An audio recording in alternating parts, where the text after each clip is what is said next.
Hi gang, well we just had a big scare this morning.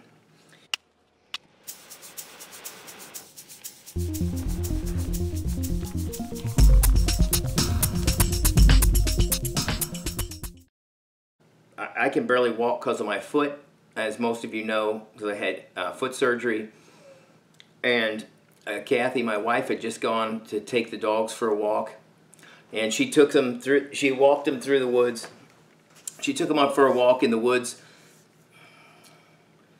And so my wife, Kathy, had taken both our dogs on a walk this morning, and she normally just takes them on the road that goes all around through the woods and then comes back. Well, I just had gotten my old bandage off and cleaned up my suture site and cleaned it with alcohol, let it dry, and just got a new Band-Aid on it when I got a text from her saying, I'm lost and I don't know where I am. And I'm getting scared. So I'm thinking like, okay, like how are you lost? You know, well it turned out that she decided to take the dogs into the woods instead of walking on the road. And here it's so easy to get turned around that I don't go out there without a map and compass, even casually, because I've been turned around so many different times out there. It's an orienteering course person's dream because it's so interesting and so much fun, but it's a navigating nightmare to boot. Anyway, so what I did was I said, well, I'm not quite dressed yet, just hang on. She was able to text me at least, so I said, okay, I'll get a whistle and I'll whistle, and you can tell me that, you know, you can walk to the whistle. And so I got to the back side of the house, I started whistling, and I asked her if she could hear that, and she said no, couldn't hear it. So then I'm like, okay, now what? Then I said, well, how about I'll get the golf cart out, let me finish getting dressed, I'll get the golf cart, and I'll ride up and down the road, and I'll whistle. And she said, I don't even know where, I'm way in the forest, and you can't use the golf cart. So I asked her, well, what did you see? Are you around water? And I was trying to get a feel for, I had a topographical map, but trying to get a feel for where she had gone. And I asked her where she started from, and she said she was at a pool, and then she went up over a hill, and which is over a spur down into another reentrant, or hollow, or draw, whatever you want to call it. And so she was completely turned around, and she said that the sun was on her left-hand side. So I said, oh great, that's good information. You need to have the sun on your right-hand side. So turn around and start coming back. Try to come back to that pool that you saw. And a couple minutes later, she said, I don't know, I don't know what I'm doing. I can't find it. Started panicking, kind of panicky-like. And then I remembered that I had installed a topographical navigation app on her phone, and I had put a waypoint at our house. So I talked her through getting that app out. She was able to find the waypoint and back the screen up so it blew up the picture big enough that she could see where she was. And so I helped her, using the phone.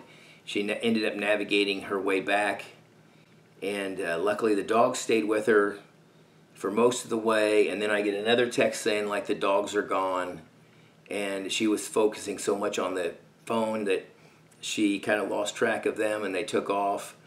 And so I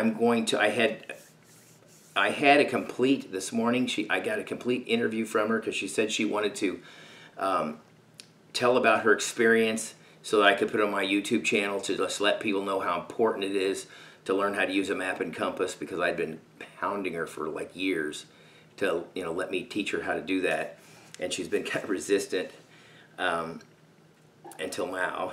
But anyway, she wanted to basically talk through her experience and how scary it was. And she fell down a couple of times, and she hurt her ankle and just about stabbed herself on a real sharp stick. And so even with a phone, if she'd done something like that and got injured, I wouldn't be able to go get her. So it was really a kind of an emergency. So anyway, I'm going to edit the interview back into this video if I can have her redo it, because my memory card filled up and I tried to take some of the memory off and I ended up erasing the entire memory card. So her entire interview is gone. But when she gets home from work, I'm going to try to have her go back through what she said. I'm just sorry that I did that, because you could see the fear in her eyes. She had just gotten back. She was exhausted. Her face was scarlet red. And because she had to keep stopping, because going up and down these hills was so exhausting, she could barely do it. And it was an ordeal. And I just wished I hadn't lost that, that original footage. But hopefully I'll be able to recapture a reasonable facsimile of what happened to her. So I'm here about 7 or 8 hours later because I had to go to work, but I just wanted to say that that's the first time I've ever felt lost in the woods. I have gone down the same route that I went today with the dogs several times. I'd probably say 3 or 4 times, and I always end up in our backyard. But the woods out here, I don't know if they're like this everywhere, are comprised of just super steep declines and then inclines. And so usually I just go down and back up and I'm right there by the backyard. But this time it didn't happen. I ended up someplace else and I don't know how that happened.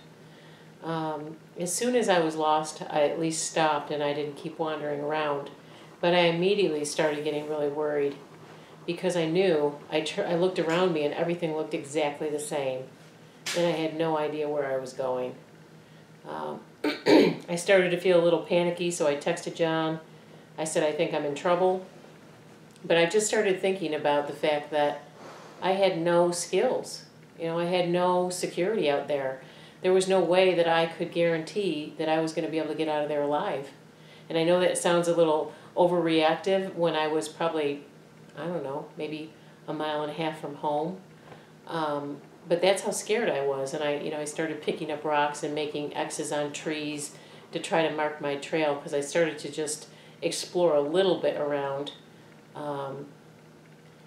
At some point, I asked Chloe to take me home, and she's a little over a year old.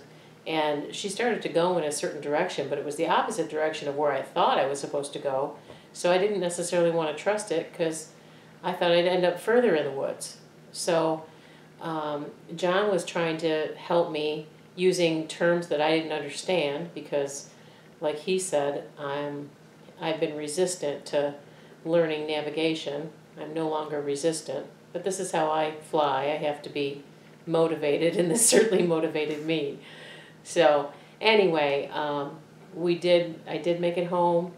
The dogs stayed with me for most of the trip, and then they took off the last 5 minutes, but they ended up coming home about 5 minutes after I did. But I was super exhausted. I ran out of energy quickly climbing those hills. Oh, and then I fell twice too. I fell really pretty bad on my way down the first time, and I landed on top of a stick and it almost pierced my rear end. So I've got a big bruise there and contusion there, and then I also hit my ankle pretty badly. So those are just some thoughts that went through my mind, and I actually started to panic. I'm prone to panic a little bit, and that's what I started to feel. And I just kept trying to reassure myself that I at least had my phone with me and it had a battery. But it wasn't helpful. I think I would have rather felt like I had the skills to navigate my way out of the forest. So I'm definitely going to get those skills, and I would recommend you do too. Thanks for listening. God bless.